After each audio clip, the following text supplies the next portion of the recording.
옆에 사람과 이렇게 함께 인사하겠습니다. 당신을 만날 수 있어 하나님께 감사드립니다.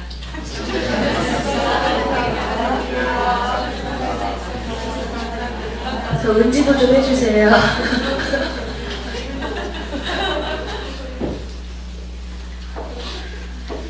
네, 오늘은 마가복음을 가지고 함께 말씀을 나누고자 합니다.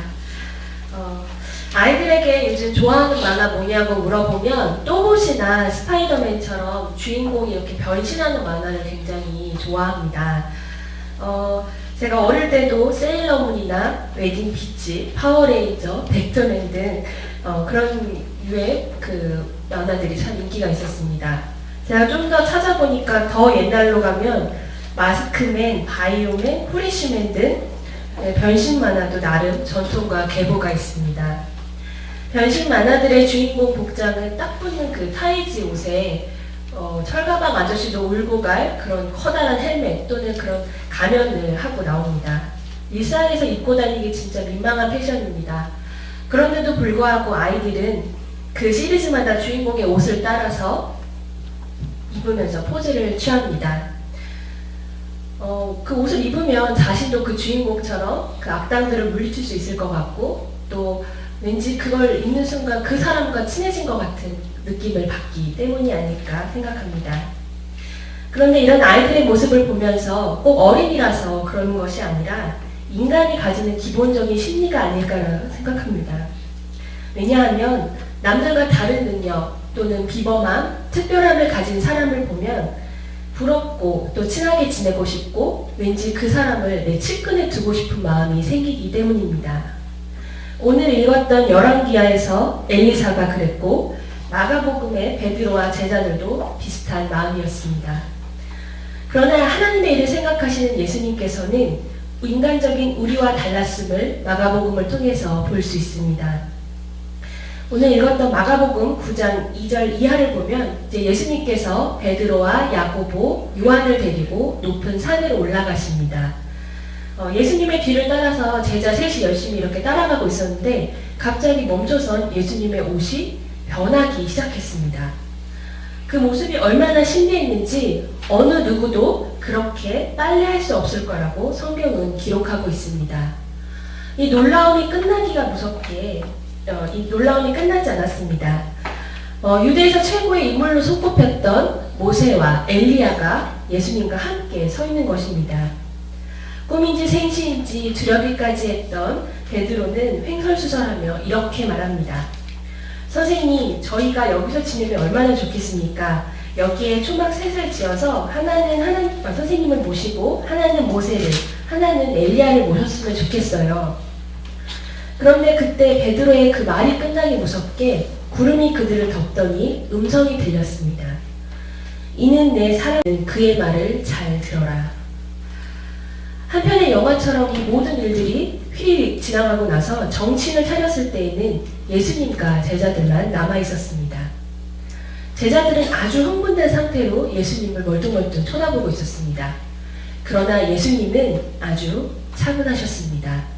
왜냐하면 오늘의 변모 사건은 하나님의 일을 준비하기 위한 과정이었기 때문입니다. 이 사상 변모 사건이 있기 전 마가복음 8장 31절에서 9장 1절까지 내용을 보면 예수님은 처음으로 그 예수님이 앞으로 받게 될 고난과 부활에 대해서 제자들에게 이야기하십니다. 이때 예수님은 항의하던 베드로에게 사탄아라고 외치시면서 하나님의 일을 생각하지 못한다고 꾸짖으십니다.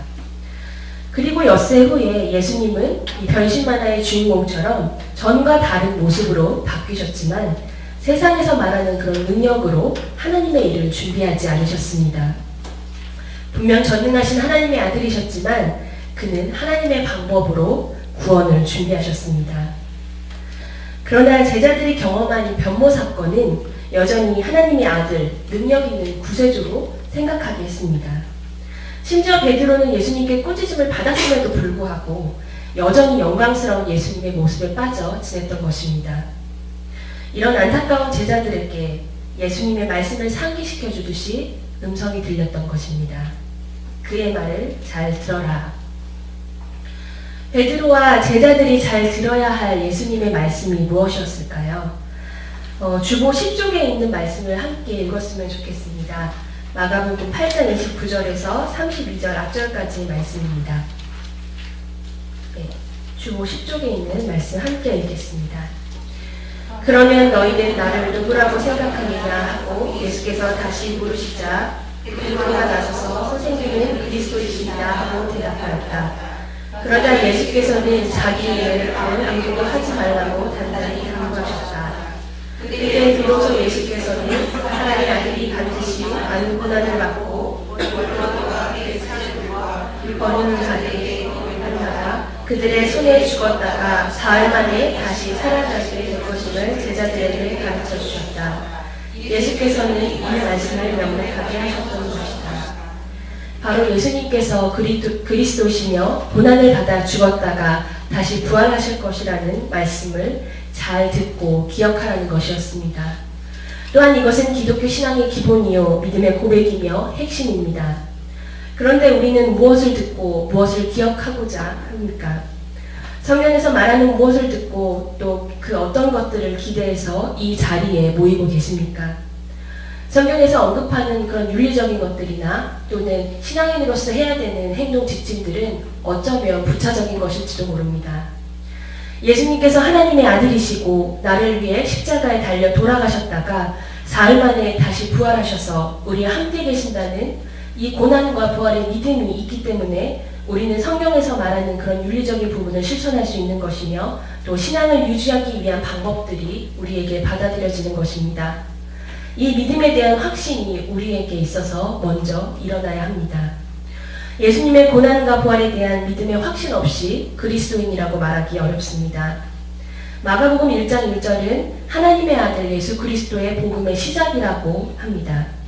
성경이 우리에게 전하는 말씀은 하나님의 아들 예수 그리스도 그의 고난과 부활을 통해 우리에게 구원을 베푸시는 하나님의 일을 가리키고 있습니다. 그런데 매일 우리의 신앙은 무엇을 향하고 있고 무엇으로 채우고 있습니까? 예수님이 중심에 계십니까? 예수님께서 말씀하신 그 구원의 확신을 매일 우리의 삶에서 체험하고 계십니까? 흔히 괜찮다고 말하는 목사님들이 요즘 설교에서 자주 하는 말씀은 바로 예수님 잘 믿으십시오입니다. 왜 그 한마디가 가슴이 아프고 양심에 찔리는지는 우리 모두가 고민해야 할 부분입니다. 모든 그리스도교인 중 진정으로 예수님을 구세주로 고백하고 나를 위해 고난받아 십자가에 죽으셨다가 부활하셨다는 믿음을 가지고 살아가는 그리스도인이 얼마나 있을까요? 양적으로 커진 신앙인을 하나님은 찾으시는 것이 아니라 질적으로, 신앙적으로 깊이 있고 굳건한 신앙인을 찾으시는 것입니다. 하나님은 당신의 사랑하는 아들 예수님의 말씀을 잘 들으라고 하셨지만 우리는 예수님의 말씀을 기억도 못하고 삽니다. 매주 교회에 모여서 예배드리고 공과 공부하고 주어진 봉사활동하고 애찬 나누면서 우리의 모임으로 채우다 흩어지는 것은 아닌지요.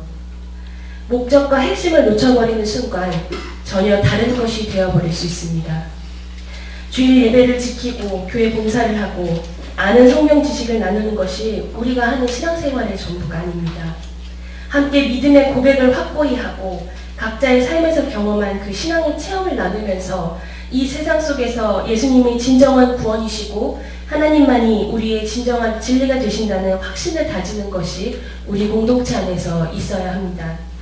그 은혜의 물결에 젖어서 봉사도 하는 것이고 공과 공부도 하고 또 내가 그리스도인이라는 그 정체성을 함께 공고히 세워나가기 위해 우리는 이 자리에 모여있는 것입니다.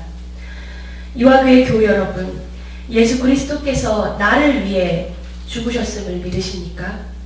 예수님께서 십자가 고난을 받으시고 사흘 만에 다시 살아나셔서 부활하셨음을 믿으십니까? 성령님께서 이 모든 것을 온전히 내가 믿고 고백할 수 있도록 은혜 베풀어 주시기를 정말 눈물로 끈질기게 기도해야 합니다. 또한 매일 이 믿음이 내 삶에서 생생한 고백이 되고 신앙생활의 중심이 되기를 여러분 모두 기도하십시오.